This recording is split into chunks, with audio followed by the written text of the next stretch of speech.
I don't refer to myself as a colorist anymore. Like I'll say that, but I'm just a comic book creator like so many others. Lounging, son. So welcome to the Comic Lounge. Today I have a special guest for you guys. We got our colorist, David Barron. Welcome to the Comic Lounge, David. How's it going? Thank you for having me. Yeah, my pleasure. So first off, before we get into it, the reason I asked you to do this interview is, I feel like you don't see much interviews with colorists as often as like I think.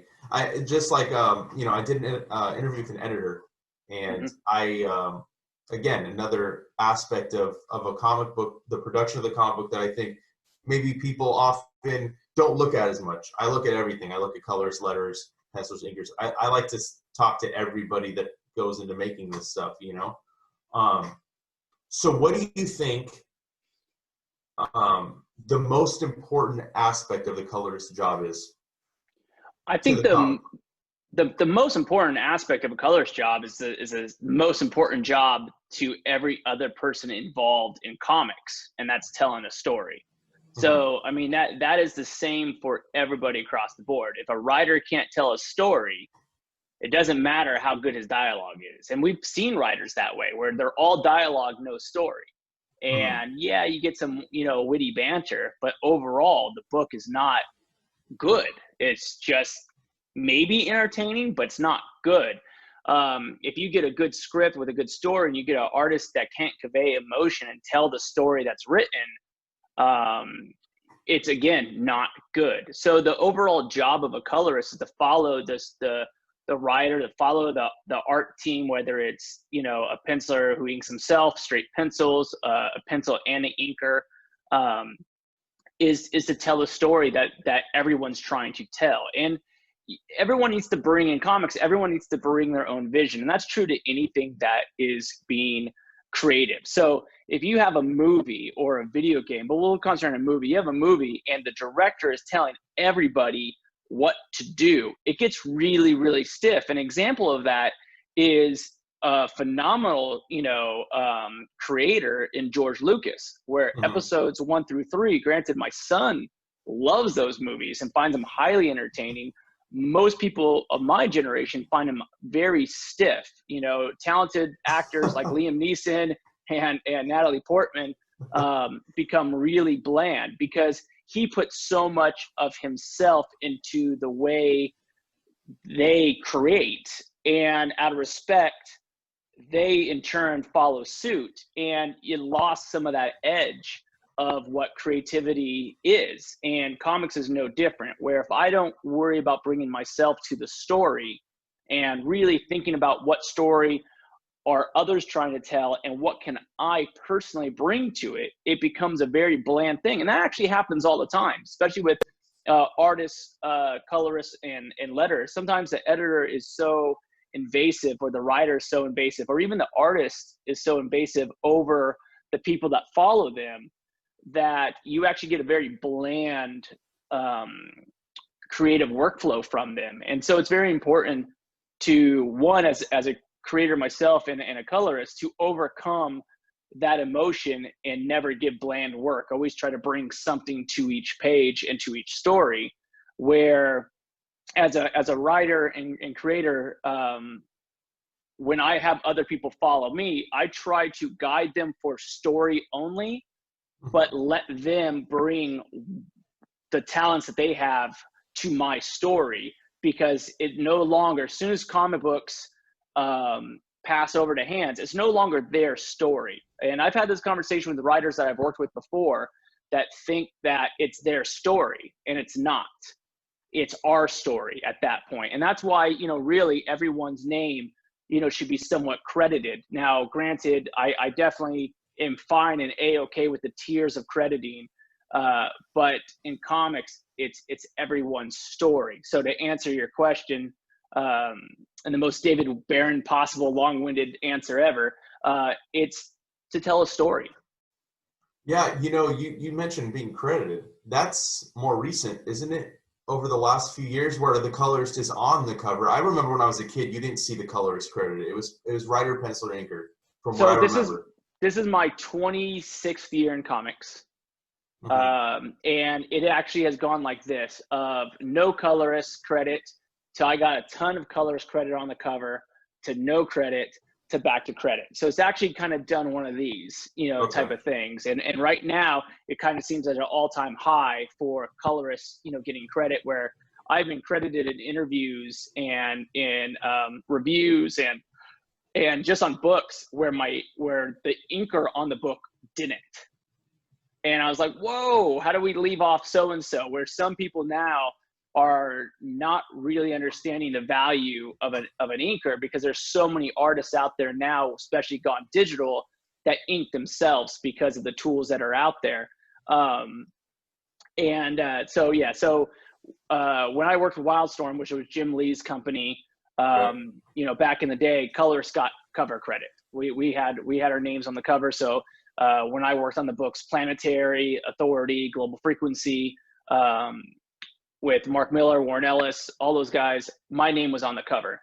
DC Comics bought Wildstorm. They were a little bit old school, ripped everyone's name off the cover. And then just recently that changed for the better, where DC now puts colorists on the cover. But letterists still know. On my book, Stained, my creator owned, I put the letterer on the cover. I put the whole creative team, because to me, a letterer is very important to the interaction with the reader. If you have a poor letterer, it really can hurt. Also, the letterer deserves the credit for the fact that I told you about telling the story.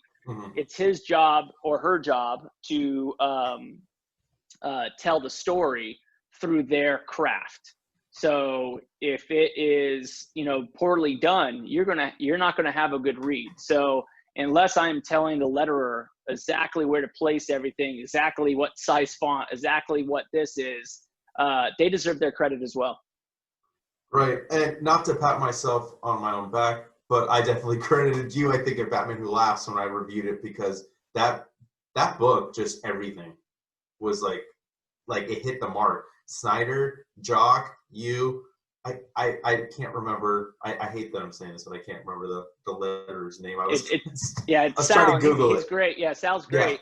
Yeah. I mean, his lettering is insane in there. The way with the red lettering, how it made words. I've never seen something like that in a comic. Yeah, no. So it's important to always strive to do something different, whether it works or not. And gladly, in the Batman Who Laughs, campaign, it seemed to work for almost everybody. And when you look at the art, especially when it comes to Jock, and Jock is a talented colorist in his own right. He colors all of his own covers. When he works on Star Wars, production art, pre-production art, he paints all of his own stuff. So his colors are phenomenal, but his black and white art always begs for color. And not everyone is that way, but he is definitely that way. So there's definitely a reason why I'm brought on. And there's also a difference between colors. So if you look at Jock's work in Witches, which had a different colorist, and then and then you look at my work over him through Detective Comics and Batman Who Laughs and Green Arrow Year One, there's definitely a mood change of what they're looking for. And it's one of those things that whoever can bring that mood over him that he likes to convey, that's who he likes to work with. And it's a very interesting type of experiment to see black and white art versus color art and the different variations of colorists, what they bring and again don't bring. Right. I'm going to jump around a little bit because you jumped ahead to where I was going to ask. No worries. So you've worked with Jock on probably one of my Green Arrow's one of my favorite characters. So let me just say that first of all. Green Arrow Year One, top 3 Green Arrow stories for me, and you're a huge part of that, So and then Batman Who Laughs, you worked with him on that, Detective Comics, like you said. So I was wondering, with his unique art style, do you have to approach coloring his art differently than, say, like Doug Mahnke? Like, absolutely. It's a different mindset to each aesthetic. So it's kind of like, if I was going to build a brick house compared to building, you know, a wood house, they have a different aesthetic to it. You still have the art of building, you're still building the same structures, but you're using completely different methods because of what is desired.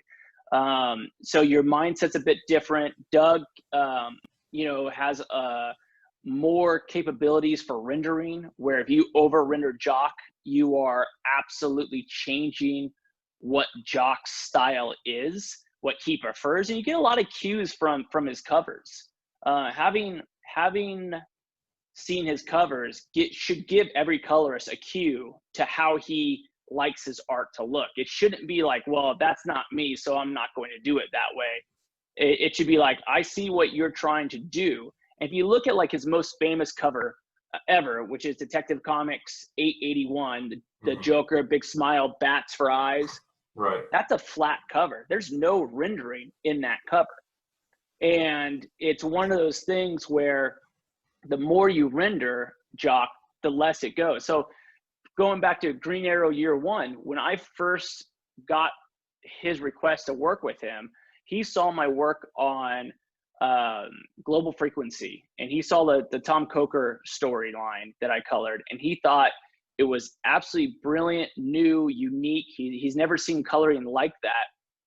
And that's because the whole thing was just color washes, you know, really bold choices and just washes of color. No real normality to it. And he thought my work would look good like that.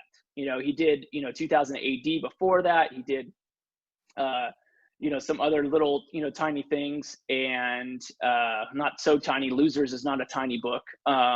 But Lee Lowridge is a phenomenal colorist. But he thought, you know, I want to see my stuff in that bolder choices. And so he hired me to work with him on Green Arrow Year One. And when I first did the sample pages, I over rendered him to a point where he was so polite and said, hey, do you mind, you know, if we tone it back, you know, a lot, you know, like, I really love your color choices, you know, but I'm actually looking for more of a simpler style, you know, like you did in this, you know. So when I said I love your work in this book, it wasn't so much the style, it was the color choices, but I love your style in this book, and let's merge the two over mine. And that's how we got the work for Green Arrow. And that has shifted here and there through the work we've done since then. So Detective Comics: The Black Mirror, we added a couple more textures to it. I personally wasn't happy with the longevity of the way those textures looked. At the time, we thought it looked good. Then we did a couple more Detective Comics stories. We did a Batwoman story together. We did some, we actually did the Constantine book that he colored himself. Originally, he was supposed to color himself. Then I actually came in and colored some of those Constantine pages. Then they got more time on the project, and it went back to him coloring the book himself. But that little lesson, you know, was part of our development. Then we went to the Batman Who Laughs, and we had this, you know, got the whole Black Mirror team back together, and we were able to really redefine, you know, or refine some of our style choices together to get the look that we want. And you could really tell in some of the pages that are washed in yellows with the quarter owls, you know, some of the different things I was able to bring that was a part of what he does in his covers. So there's a lot more, you know, half tones in there. There's a lot more, you know, really harsh rendering while still being flat, because he really goes, you know, he's a very flat colorist himself, yet he adds so much texture to it that it doesn't necessarily seem flat. And that's what I try to bring to the Batman Who Laughs. I got to develop it a little bit through some of the mini stories that we did as backups in, was it All in the Family? With Scott Snyder and with the Joker when he ripped off his own face. His face off, yeah. So we did some backup stories together, and so it's a constant go of understanding who the artist is, but ultimately when it comes to the book of Batman Who Laughs, we're telling a story together. So you combine, you know, a professional colorist combines that, telling the story, then combines who they're working with to go, because, and I go back to cinematic, you know, movies, where if I'm doing a horror story and the score is super light and happy, the cinematography is super light and happy, you're not really going to get that horror vibe. You're just going to get a very bland horror movie, where if you really want to intensify it, you get a lot more shadows, you get a lot more, you know, eerie sounds. That way you're kind of always on edge. And that's how we approach the Batman Who Laughs. Two-part question. You said, I mean, I know you pretty much get requested, right? Like I remember I watched an old interview with you where you said Doug Mankey requested you on the Green Lantern when the New 52 relaunched, right? Right. And then you said Jock requested you. So is that how most of your work has been over, like in recent history at least, where you're getting requested, or do you still get put on books as well? Both. It's both, but it's a different form of requesting. So when you get put on books, a lot of times that's the editor requesting you. Okay. You know, knowing your work, knowing you possibly, or knowing your previous work where you've been on their bucket list to work with because of all the good things. It's like, if I ever get a chance to, you know, get a book, I'm going to have this artist with this colorist because they're going to be a great team, or I'm going to have, you know, this colorist with any artist because it's going to be a great team. Because the ultimate thing is again, going back to movies, is creating a great project. So if I'm a director and I've always loved George Clooney or Brad Pitt or, you know, Natalie Portman, I've appreciated her work forever, or, you know, Brie Larson or whoever, you're going to try to get them first. Now, if they're available, great. You get to work with them. They like the project. Everything goes smooth. The dream comes true. A lot of times people aren't available. A lot of times it just doesn't work. And I've learned from other creators that sometimes you got to leave projects for better projects. And in my line of work, or my personal career, I've never done that. I never left a project for a better project. I stick to my commitments always. If I'm under a contract, I never ask to get out of contract. I try to stick with it and just say, I'm sorry. That's why I missed out on, you know, Doug Mankey's Wonder Woman, Superman that he did a long time ago. Okay. I actually got offered that, but I was under contract with Valiant Comics at the time. I missed out with a couple other, you know, different things. But it's important to understand it's and for not your average colorist, it's important to understand that you constantly do still need to show your portfolio. There's still times I will do a color test. So it's a new artist. They want me on the project. They like it, but they're just not sure if it's going to work. And I'm more than happy to do a color test, unpaid at that, you know, to land the job. I don't think I've ever, you know, done a color test and not gotten the book. But it's just kind of one of those things to help kind of give expectations to what type of artist you are. What are you going to do? I'm doing an image book right now that I can't necessarily talk about until they do, but I've already finished, you know, multiple covers and multiple issues for them. And, but it started off with a color test, and, you know, these guys are relatively unknown or new to the industry. And then some of them are very well known and very well established. So it's a combination. And even then, someone who's established myself, it's not like, oh, I want you to work. It's like, okay, before you want me to work with you, let me show you what I'm going to bring to the book, because I don't want you to try to change what I do, because you don't hire, you know, Tom Brady, you know, to play defensive line. It's just, you know, oh, I heard you're great. I heard you're great. Come be my D lineman. It's not going to work. You know, and comics is the same thing, especially when it comes to understanding, you know, roles and being a team of creators. So when people, that's actually, I don't refer to myself as a colorist anymore. I'll say that, but I'm just a comic book creator like so many others.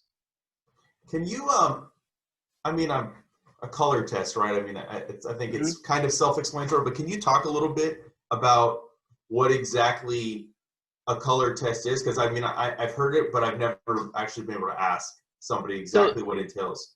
so the color test for a book is them sending you the artist that they've already chosen, Mm-hmm. and they want to see what your artwork, in this case color artwork, looks like over this artist. They've never seen you work with this artist before. They want to kind of see the tone of what you're going to bring. Sometimes it's a story reason. I'm looking for a bright, energetic, color scheme on every single page. Mm-hmm. Okay, I am not a bright, energetic colorist on every single page. So you like my work, you think it's going to fit, but let's make sure that my bright, energetic coloring style is what you're thinking about. Because I've been known to put a lot of color on a page, and yet one of the things that artists like is it's not super saturated all the time. It goes Yeah. from saturated to desaturated, yet it's still filled with color and emotion. So I will color the page and I'll give it back to them, like I would for the book. And usually, that page that I do gets, accepted, and it gets put in the book. So I don't lose, really any money, even though the test can be on paid. And if you're struggling as a colorist or an artist, get a paid test. If they're coming to you, you can ask for a paid test. You can say, look, I understand you may not have the budget for a full page rate, but give me something in good faith so I'm, not wasting my time. And Right. feel free to ask how many people are they testing, because I know several, especially when it comes to writers, they go, we had a new Fantastic Four book coming out. We want your take on Fantastic Four. So you give them your take. It's their property at that point. Yeah. So you might as well get paid for it, because they get to take your idea, or part of Right. it. Say they don't like you, but they like the idea. That's actually happened to me several times. My ideas have been taken several different times, and bits and pieces of it. And I lost out to a better writer, or not better, but a more well-known writer. No, I'll say better. Everyone they hired was always top notch, and so it's one of those things where, be paid for your work. That way, it's when they do take your ideas or take your color schemes, something like that, it's not as painful, because you got paid, at least something for it. Yeah. But know how many people are also in that pool. Most people are going to lie to you. They're like, oh, we have 2, but they might have had 6. Oh, And, wow. so not everybody is going to be in there. And it's okay to say that, you really, don't want to be in a big pool if you have no chance. Like I don't want to, that's why you want to be paid for it. So, but that's kind of what a color test is just trying to Okay. get to see if this, relationship's going to work. It's kind of like why actors go in and test for a scene, and why sometimes actors will go test for, I don't know if you're a big Office fan, I love The Office. but Jim, I believe, actually tested for Dwight and then changed. And Dwight, I believe, actually was hoping for a different role as well. I And can't he even came, picture them as different yeah, characters. That's crazy. Phyllis was the casting agent. And they said, oh, no, you got to play Phyllis. And then they brought in another casting agent because she's now an actor. Oh, So wow. it's like, so you sometimes, the bigger the production, the bigger change can be. Comics is a small production, so there's a little bit less change, but you still kind of want to, get that test to see if that relationship's going to work. Hmm. Very interesting. I had no idea, and I love that show. No idea. So when you're approaching a scene, when you're going to color a book, how do you decide on the specific color palettes that you're using? And what is your what are some of your favorite palettes to work in, like coloring schemes to work in? Because like for instance, like Green Arrow there's a lot of green, right? Obviously. Mm-hmm. And then The Batman Who Laughs, it's just the mood that you conveyed, like the dark colors, the dark red, like, because you can have a bright red, but you had a really dark red a lot, and it just like really created that tension. So how do you play around with the colors when you're trying to convey the mood? Because obviously the artist is drawing the scene, but you're adding your touch to it. You're putting your imprint on it. When I was younger, I was one of the first to use purples, like real dark, bright, purples, and nothing but. Like I remember there's this colorist company that used to be called Badass, and they did Deviate with Warren Ellis, and it had very what we called candy colors. And then Liquid Coloring Studio came out, and they did Battle Chasers, and they did some other things, and they were very candy-esque. We called the candy coloring. But I loved their pinks and I loved their purples, and they were very influential on my color choices. And we've always used pinks and we've always used purples at Wildstorm, and we never shied away from color, but we've never just washed it all out. And I use purple so often that it influenced a bunch of other colorists, and they started using purple so much that I was told by writers, and I saw this online. I actually asked a couple, of them online. I'm like, I'm not trying to, start anything with you. I'm just curious, like, why does all these people hate the color purple? And it literally might because of me, because I used it so much that other colorists, they grabbed it and used it so much, because it's kind of like that thing where I saw all these night scenes as always purple, or not purple, always blue. And I was like, why does it always have to be blue? Tonight, let's make it purple, like let's go a little bit, something other. And I love purple and green, and you got the Joker themes, and, just all that. So if you look at the Black Mirror, you're going to see some purple and greens, and it's just one of those things where you kind of have to flow. So your color schemes come from your influences, but at this stage of my career, it just comes to who I am, because I've already been influenced, where now I'm more of an influencer. And it's just your choices. I have lights all around my house that are color changing, and I can change them any color, you want. And most of the time right now in the house, they're blue. When I first got them, most of the time they were purple. And it's just kind of one of those color schemes that I enjoy.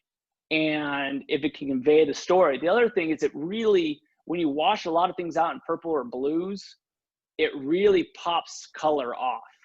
And in comics, it's a very flat medium where you're trying to push and pull your scenes as best as possible. And, when I look around a lot of the art on in your background right now, it's the same thing. You got, well, that's my wife's art. That's my wife's art, actually. Well, the colors are just like, we're talking about, where you have the blues and the darks on the side. And then, in the main focus, all of a sudden you have this bright color, whether it's, her skin or the road or the sunset that casts, the light on the owl. It's all kind of the same go. And then you look under the owl painting, where it's all kind of washed in, natural light. There's a different dramatic to it. There's drama to one, and there's realism to the other. They're both beautiful in their own right, but it's a different style of storytelling. And so that's what you think about as a colorist, that when are we going to make this eerie, and when are we going to make it, a little bit more normal, to make the eerie stuff that much more, scary and tension filled. If you look at all the scenes with Gordon Jr., in The Batman Who Laughs, when he's in his convenience store, those are some of my favorite scenes, but those are also some of the creepiest scenes, where you can feel it a little bit more, because we've all walked into that store where it's just washed in, fluorescent lights that make us feel like, ooh, this is a different realm, like, I don't know if I like this store, because it instantly gives you this creepy feeling. And that's through, the movies we've seen, the comic books we've read, but it's also through the difference of what we're used to and what we're not. Because in reality, that is what fear works from. If you're used to, and you have no fear, walking in a park when it's fully lit, and then all of a sudden you go into that same park and it's full of fog and it's dark, and you've never been there, so you never realize that the street lights are filled with, yellow fluorescent lights. that casts a very eerie feel about it. You're like, I don't want to go in this park, even though it's the same neighborhood, the same park you jog in or run in or kick a soccer ball or throw a football in every single day since you were 5, and now you're all of a sudden 25, and you could some reason are going there at night. You're like, nah, it's a little bit creepier. And so really that is one of my storytelling goals when it comes to horror. I think that's one of Scott's. I think it's one of Jock's, is take something that we all know and tweak it. It's kind of like why people don't like masks. Why Jason is so creepy, why the court or owls are so, creepy, because all of a sudden you don't have eyes that show emotion. You don't have a mouth that shows emotion. You have a blank face.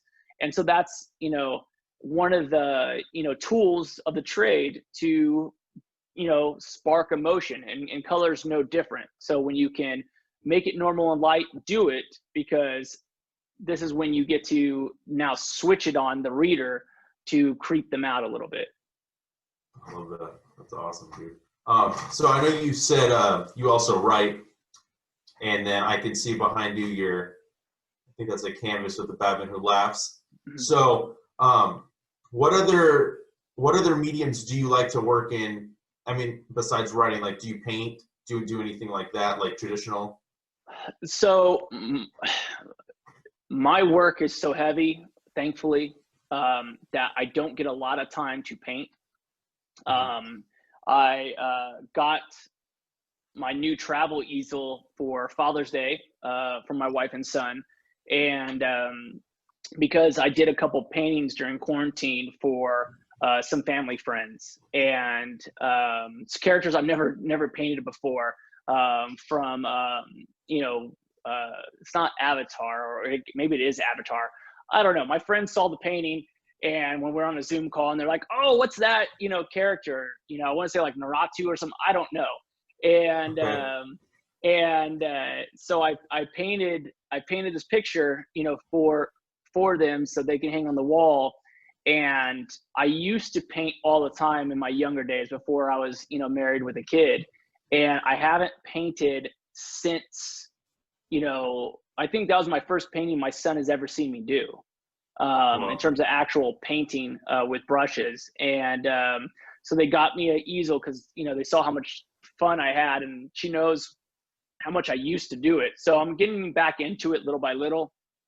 This piece, what I've decided to do is at every Comic-Con, because I can travel with it, I'm going to do one live painting a show. And I'll probably buy and leave all the supplies besides my easel, and so everything I buy will just be for that one painting, and that will be it.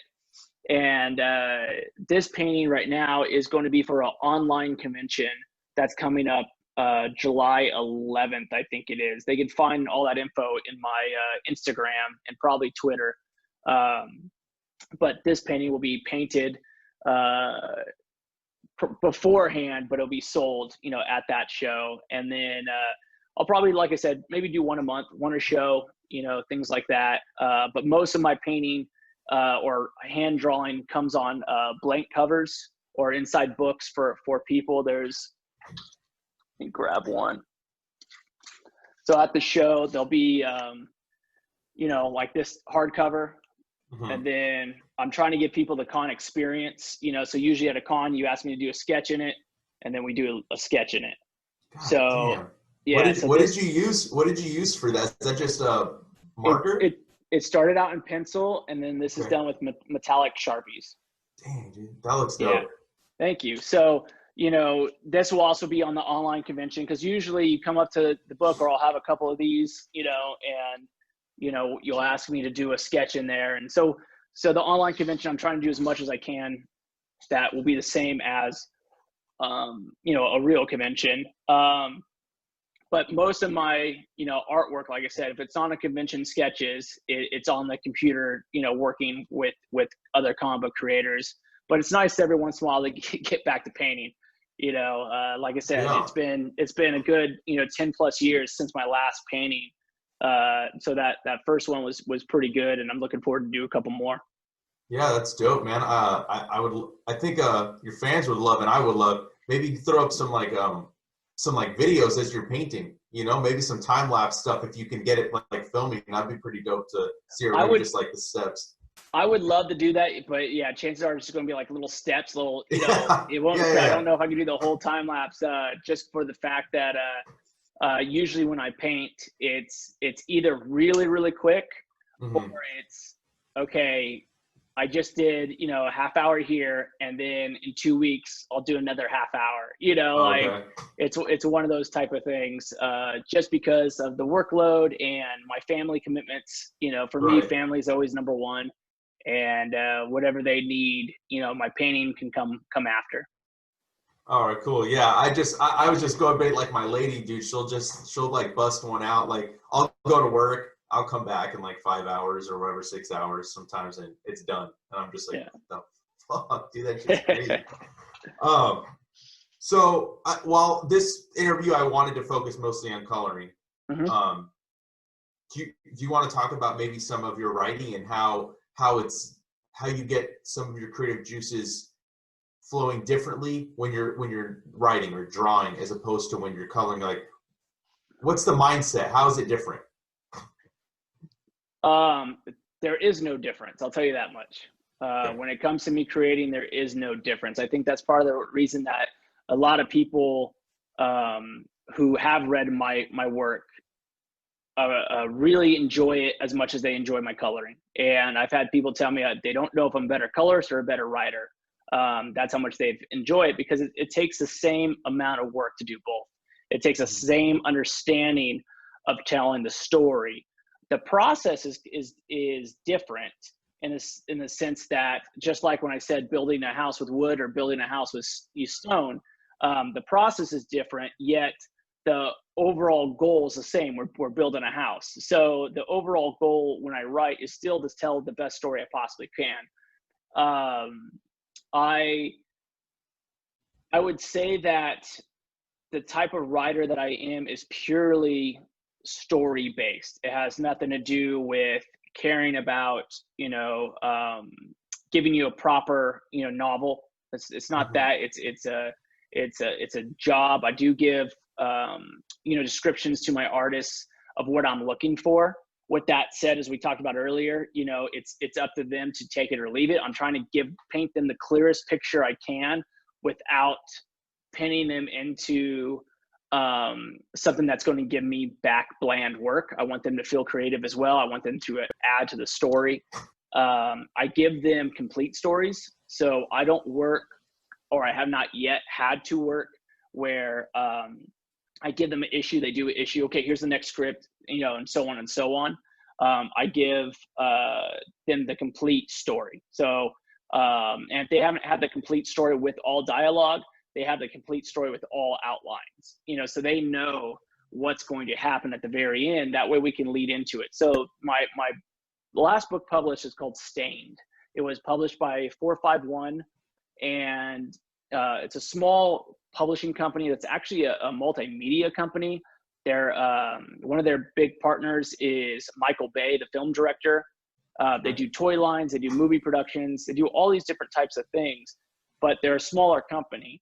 Their comic book line is good but small, and they actually, they still are publishing and selling, but they are not printing anymore. So my book actually sold out really fast. You can still get it digitally. My book, went to a second printing, for issue one. The trade paperback sold out within 45 days of release. These are Okay. not normal things. This company, this was, Stain was their number one selling book by far, not by a little bit, by, I think triple or quadruple. This is their only trade paperback to sell out, and not only, was it the last book published, by them, it sold out within 45 days, and they didn't really know how to work it again. They didn't really know, do we republish it, or do we just wait, and they're still hoping for the movie deals and things like that. Where for me, those are all be nice, but I like comics, and I'm Hmm. just looking for the next series. We're definitely in talks to do another series, but it's because of the way they work. It's kind of like a sequel to a movie. It's not just like a no-brainer like it would be for Image Comics. Like, oh yeah, keep making them. You know, your trade's sold out in 45 days. We're reprinting your trade and quickly get another trade out. You know, it's something that's a little bit different. So, but anybody wants to check it out, Stained, published by 451. And it's a really good sci-fi action adventure thriller. You follow a character named Emma who's in the slight future, you know, of our own, very similar. The one difference is that 90% of everybody is a cyborg, just meaning that they have some type of, you know, robotic implant due to a mysterious, you know, event in the past. We don't get into that. We really just go character based. She goes after, or she works as a bounty hunter, recovery artist. My lights just changed on me. And from there, she goes after a missing painting. Instead of finding a missing painting, she finds something that's a lot more tragic and dangerous. And instead of running away from that danger, she's compelled to, you know, go forward and try to do what she can to help the situation. And so that's really what the story is. It's 5-issue miniseries. It's a very in-depth read where you could actually read it once and then go back and on the reread catch so much other stuff in the story and art. It's dope. I'll probably have to eBay that. I like to have that physical copy in my hand. So what else are you currently working on right now? I know you said there's something you can't really talk about. I am working on an image book. Yeah, image book that I think is going to try to be released. I think they're trying to release it in February. Okay. Yeah, it's already been announced as a project, but it has not been announced that I've been on it. Again, how we talked about, you know, different fits. They actually had a different colorist on it who's super talented and amazing. One of my, you know, favorites in the past. I've always enjoyed his work, but as we said, some things just don't work out. Sometimes it's timing. I don't really know the details of why it didn't work out. But I'm on it now and going, you know, through things and you know, we're on issue 4 right now. So that book will be out on time. So people don't have to worry about that when it does get announced. But I just finished Justice League 50. So I think 48 just came out. So 49 will be out soon, and then 50 is oversized.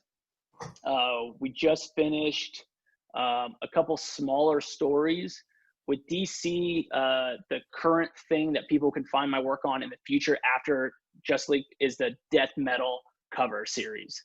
So Doug and I are doing these awesome covers where Doug has designed, you know, Batman shredding on guitar, that shit was Wonder dope, Woman on a bass. Yeah, so you know, those have been really popular covers, and they've been a lot of fun to work on. So we definitely have a Superman one coming, you know, soon, and I'm not privy to any knowledge if there's any more coming out after the Superman, but there's at least going to be, you know, the Trinity. But it'd still be great to see, you know, Flash on drums or something, you know. That would be dope, dude. Yeah. So.